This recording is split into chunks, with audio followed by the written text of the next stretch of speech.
Good evening. Welcome to this week's Bible study and class for parenting. Those blooming kids, good kids, just don't happen.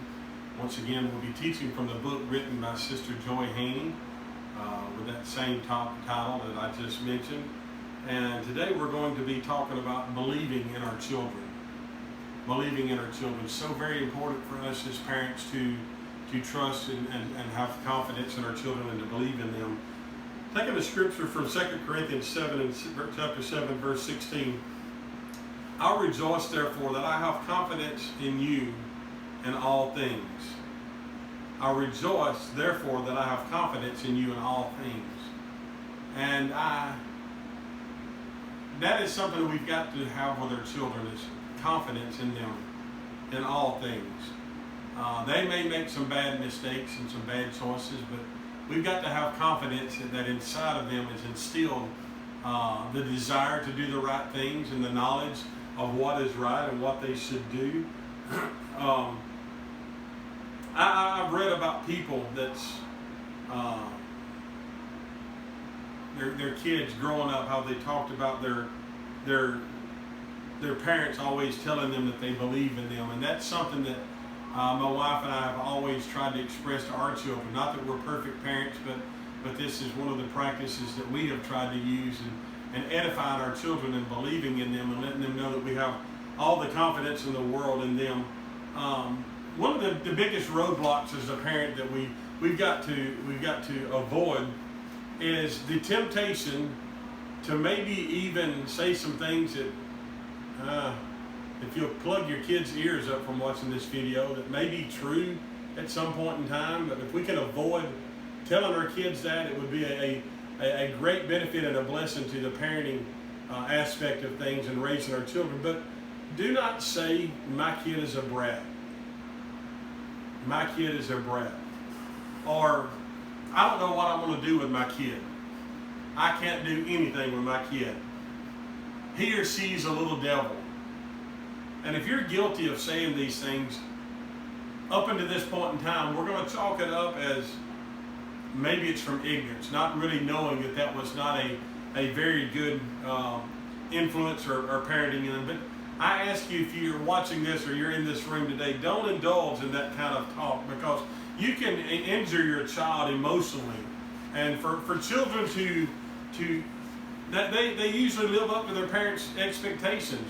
And if your expectations for them is negative, then they are probably going to experience a negative outcome in situations in their lives. And I heard a story of a woman that she was telling her little boy who was afraid of her son that he was going to be a good little boy. And the boy responded, my mama says I'm a bad boy. Well, you know what? That mother had told that child that, and whether she truly believed that or not, she convinced that child that he was a bad boy. And she was programming her child to live up to the expectations that she was speaking over him. I've said it many times, there's power in the spoken word. There's power in the tongue, and we can speak life or death with our tongue, and we can do that with our children. And so hearing negative remarks from parents to their children is really a sensitive place for me.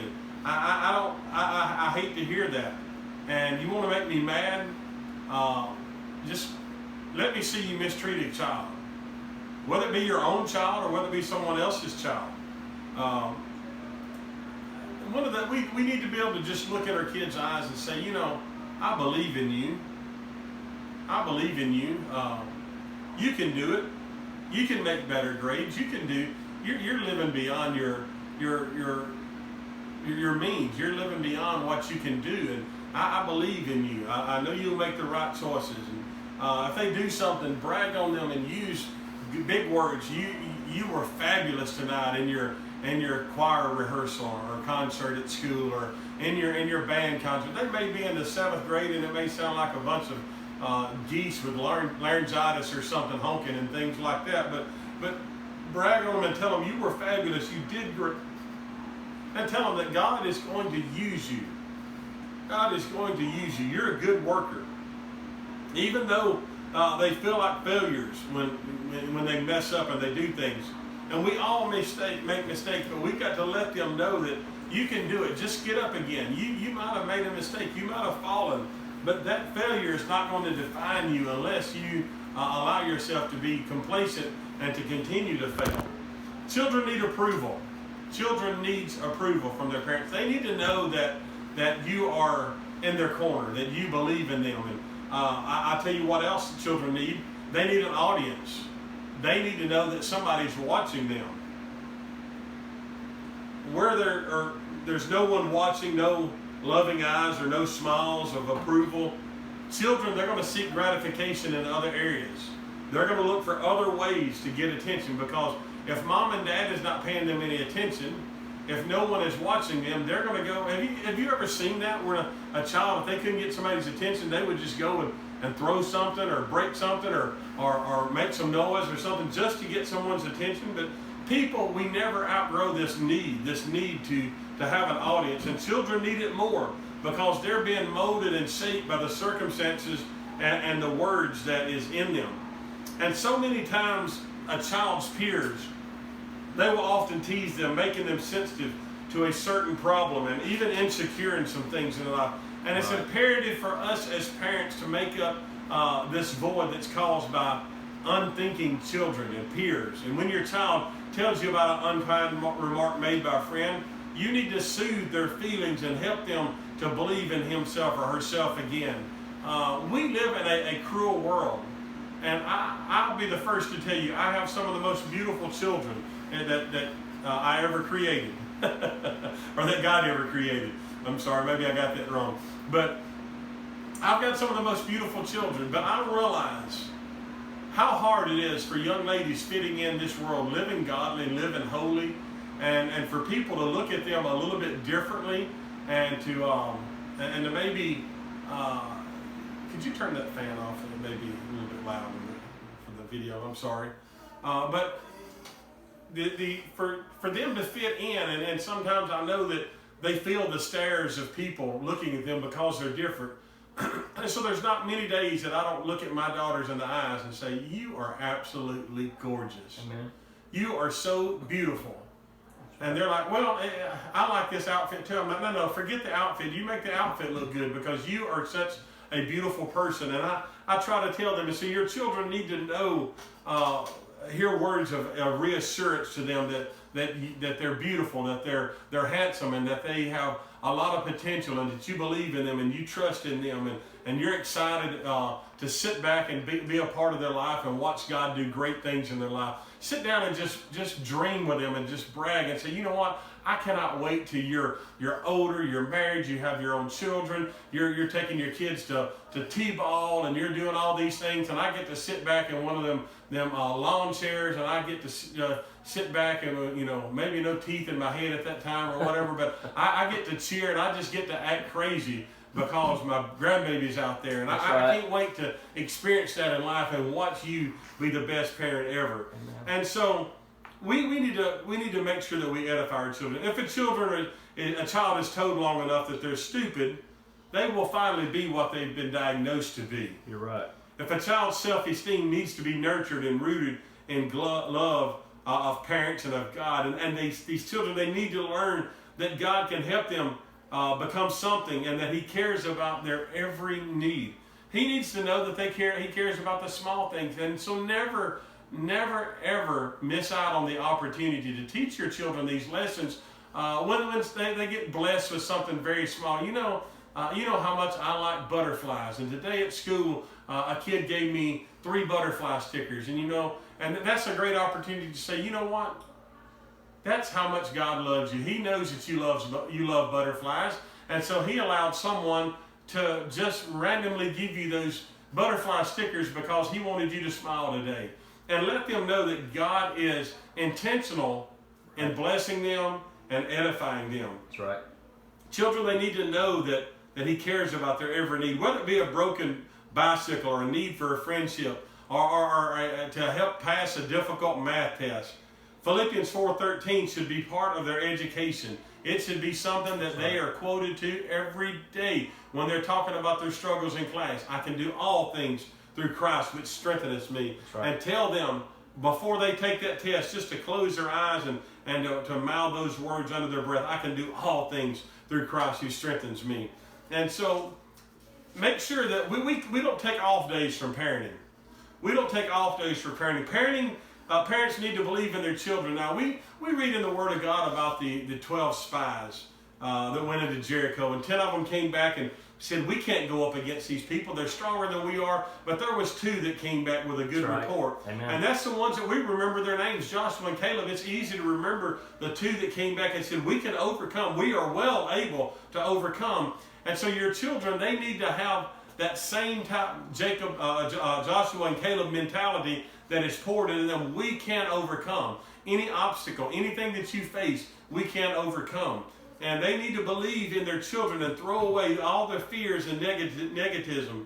We need to know the name of these 2 positive men, and we need to share it with our children and tell them, I dare say there's not many people that can give you the name of the 10 negative men. But if we want our children to make an impact on the world, we have got to get the spirit of Joshua and Caleb bred into our children and throw away the I can'ts and the I'm afraids. 1 John 4:18 says, perfect love casteth out fear. Yes. And so dig deep in God's love. And I believe you're going to come up with some gold mines in your children. Tell your children tonight before they go to bed, I believe in you. And so we need to examine our outbursts and our reactions to our children's actions. Now, our children, and just a newsflash, in case you haven't noticed, they know how to press your buttons. They know how to get under your skin, parents. Yes. And so sometimes we do things as parents in ignorance without giving much thought to their response. Right. The child gives thought to the response, that we give. He'll brood over it, digest it in his mind, and sometimes they'll live with that forever. And I had a friend tell me the other day of someone saying, using the phrase, maybe a teacher using the silly phrase of sticks and stones may break my bones, but words will never hurt me. How ignorant of that teacher to tell someone that, because the words are some of the most powerful things. And your words in just one heated moment can impact a child for a lifetime. Just one single time of you looking at your child saying, you are so stupid, you'll never amount to anything, can stick in their mind and impact them the rest of their life, and them live with a stigma in their mind that my dad thinks I'm stupid. My mom does not believe in me. And so we've got to realize that our response to their outbursts and their actions are crucial. We are the adults. We are the adults, and they are children. That's right. They are children. I've said it. If I've said it one time, I've said it 1,000. We can do the right thing the wrong way, and it mess everything up, and it be counteractive to our children's growth and their education. So, talking about bases and family traditions, some of the things that I enjoy to do and stuff. But in Ezra chapter 3 and verse 3, and they set the altar up on his bases. Essentially in life, everything has a base.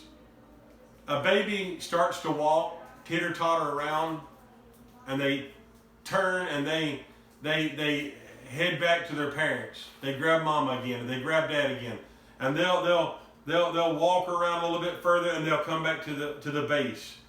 And this simple scene, it epitomizes the child's life until the apron strings are cut, and that child walks tall into the mainstream of life, and they become then a base for their children. Generation to generation, there has to be bases, strong bases in our lives for children, for us to have strong family. Amen. Children will have a base, whether they're a toddler, whether they're preschool, whether they're elementary, or whether they're teenagers. And us as parents, we need to be that base. We need to be the one that they seek counsel and approval from. One of the things in my life that I take a lot of pride in, and I've always wanted to be, is I want to be that parent that my children's friends thinks is cool. Yes. And my kids think that is so weird because their friends love me to death. They like me. Right. Because I'm involved in their lives. I'm involved in the school. I'm involved in, and what matters to them matters to me. And I have shown them that these things matter to me. Yeah. And so one of the things that we need to do is we need to try to make sure that we as parents, that we become that person, a base in their children's life that they seek the approval and the counsel from. And there's several ways for you to establish a strong base to ensure that your children stay close to you in your guidance. And several things that we can mention is making birthdays and holidays special times of remembrance. Right. Maybe some traditional things in your family. What do you do for your child on their birthday? Right. Do you do something very special every year? Do you go out for a special meal? Is there something in particular that you do? Or maybe you have, every year bought them this very humorous card, real silly or something. Or maybe you buy that candle that they can't blow out or whatever it is, but you do something, traditional for them and at holiday times. And another thing that to build a base in their life is do things together often, not just at special times in their life, not just at holidays, but do things often. I encourage people to date their children, to take their children out on dates. I love taking my children out on dates. I will take my daughters out. My wife will take my son out.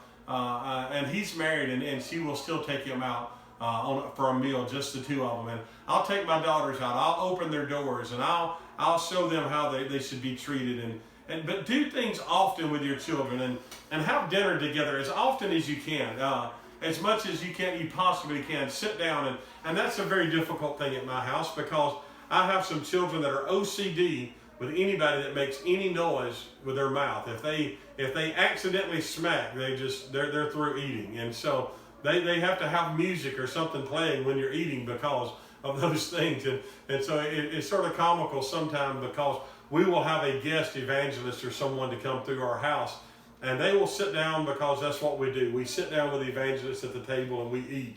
And my youngest child, Lauren, she got stuck by a well-known evangelist that I'll not mention his name.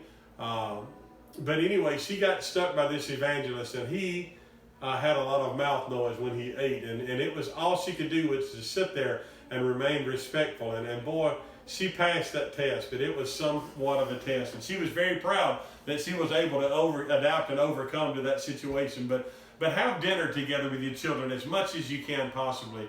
And show love to your spouse. Love your spouse in front of your children. Let them know that you're in love with their mother, their father, and let them see that. These things may appear to be simple, but you're putting them into practice, and you're showing them a lifestyle of excellence that they will adapt and they will have in their homes. Because if you don't have a strong marriage, there's a good chance your children will probably treat their spouse along the same lines you treat yours, because that becomes normal to them. So these things may appear simple, but you're putting these into practice, and you're putting some good things into practice, or you're living a scattered and uncommunicative life. And I hope that's not what it is. But establish traditions, birthdays, holidays, special times of remembrance, and if your life is anything like mine, it's like a huge circle of events that we go through every single year. And our children can point these events out. We go through, just beginning at New Year's. Our family, we've sold fireworks ever since our children have been born. And so our children know that we do that. They make excellent money doing that. And so they enjoy doing that. So we have our camper trailer set up, and we, as a family, we camp out and we sell fireworks. And we celebrate New Year's Eve a little bit different than a lot of people will. And then you go to February, and then it's Valentine's Day. And our children, they may not say it, but they sure do expect candies and balloons from mom and dad to be delivered at school. They might not say anything, but boy, if you miss it, you'll see a change on the countenance. And so we spoil our kids to these things on these special occasions, letting them know that they're our sweethearts and we love them. And then we have Easter. And Easter is a time where we get new outfits, and we take family pictures, and we have a good time at church, and we learn about the real meaning of Easter. We'll have things after church, Easter egg hunts that we do for the children, candy rains and the Easter bunny. Those things we have traditions that we do. Then we have Memorial Day that comes up in May, and that's fixing to come up, and we have a huge cookout at our house every year, and for a lot of the church people, and we enjoy that. Then Mother's Day, we do something special for Mom, and we take her out to eat. We buy her gifts, and then Father's Day in June, and they don't do near enough for me on Father's Day. If you're watching this, please tell my children, my wife. No, I'm joking. They do a lot of good things. In fact, I feel bad because I haven't used last year's Father's Day present, and I've got to do that. But then July, Independence Day, and then November. Well, in June we have youth camps. We have camp meetings that we go to every year. Then at Thanksgiving we do National Youth Convention. Then at Christmas we have a family Christmas tradition that just my family, me and my wife and my children, and now my daughter-in-law and soon-to-be grandson and Faith, that we do. And so we have all kinds of traditions that we do, but make these things happen with your children. Do things often with them. I heard someone brag about the fact that they didn't go on, they'd never taken their family on vacation. And I thought, well, what an idiot. This person has lost their marbles. They are totally the most ignorant person that I've ever met in my life, because they never take their children, their family on vacations. You know, I'm gonna shoot it straight with you. I'm task driven, and I want to accomplish things. I have goals of being debt free. I have goals of getting my house paid off. But I dare say that my children or your children, if you're watching, will ever look back and remember and say, you know what? We skipped family vacations and we paid our house off 2 years early. No. They're not going to remember that, but they will remember me taking them to Washington, D.C. and to Philadelphia, Pennsylvania, to the Liberty Bell, and to New York, to Times Square. They will remember me taking them to 14 states this last summer as we drove to California, through New Mexico, Arizona, all these places we went and we did that. They will remember that, and I spent several house payments in doing that, but I don't regret it. So what if I could have paid my house off 3 months or 6 months sooner? That is irrelevant, because I made a memory. I made something that my children realize that Mom and Dad love us so much that they want to experience and spend time. And so our holiday traditions, well, I don't know what yours is, but make sure you keep one. And if you don't have one, make it happen. If you have to start saving, $10 a week to go out and do a couple nights out, somewhere, and go take them to an amusement park or something. Whatever you've got to do, make it happen. Make it happen. Yes. If Mom and Dad's, let me see, skipped a little bit right here. When families seldom spend time together, it's no wonder that they fall apart. I've watched and I'll be careful not to give away who I'm talking about, but I've watched as parents didn't have anything to do with their parents after they got married and they moved out. I've watched that. And then I've watched that be passed down to their children, that when their children got married and moved out, they had very little to do with their mom and dad, because it's what they seen. That time with family wasn't shown to be important to them, and so therefore it was passed down to them that that's not important. Let's just work and have our own life and enjoy each other. So if kids have gone all day, they've been gone, the house seems cold when somebody walks in. Warmth is created when family members come together in love, helping and sharing. Whether mom has prepared a big meal by herself or whether several family members share in the preparation, dinner should be a time for the whole family to converse and communicate about positive things. Right. It should be a time for us to come together and talk about our day. Show love to your spouse. I mentioned it earlier.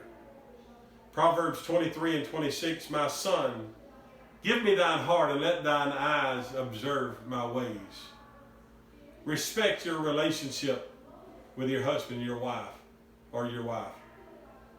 the way that parents live and treat each other does affect their children.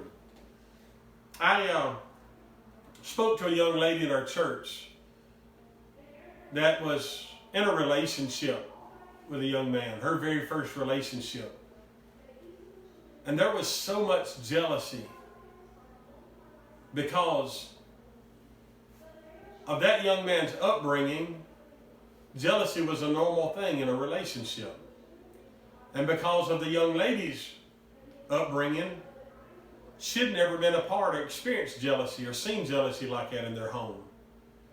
And the relationship didn't work not because it wasn't a good young man or not because they didn't have a lot in common, but simply because she was not used to that type of behavior in a relationship, and to him maybe it was normal. So what is normal in your relationship will be normal for your children. Right. The way of blessing is to follow the laws of God explicitly. Ephesians 5 instructs the husband and the wife to love and cherish and respect one another. And when children sense love between their parents, they can face the world with confidence because it gives them a security that nothing else will ever give. Right. God can rekindle the love if the flame is diminished. Nothing's impossible with him. Families need to be strengthened and not torn apart. They need to go through the storms together and not let their relationships disintegrate. Many things is required in life, and I know through this book and through these lessons I've talked about a rose a lot, a rose bush. Many things are required to make a rose bush grow into a healthy plant. The soil has to be conditioned, properly watering is essential, as well as pruning and keeping insects away. It's impossible to say that one thing is more important than another in growing roses, and the same thing is true in our home. All things are important, and so I hope in this class that we're learning some things and we realize how vitally important that each one of these things, even as insignificant as they may seem on their own, when they're put together with all the other cares of life, they become something that's going to stick in a child's mind. And a strong home base is made of many little things, and little things are important, parents. Small things are important. Without the small seed, there would be no tree. A raindrop by itself is small, but many of them can cause a flood.